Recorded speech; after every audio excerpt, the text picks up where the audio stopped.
il sapere sui temi essenziali per l'uomo, il riflettere e ragionare sui temi essenziali per l'uomo, che sono temi immortali.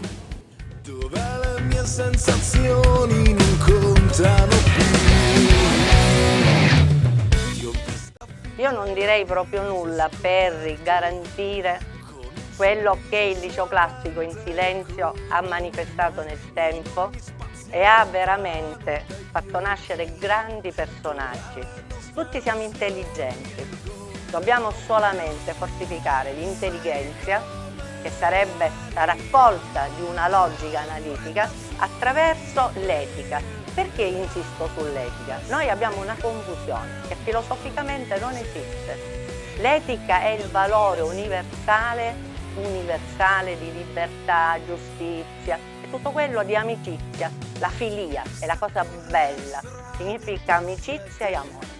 Tra virgolette, la morale che noi usiamo è l'interpretazione che ogni comunità si adegua a voler svolgere. Quindi attenzione, non confondiamo la morale, perché è latina, con l'etica greca su cui nasce il vero pensiero di libertà dell'uomo.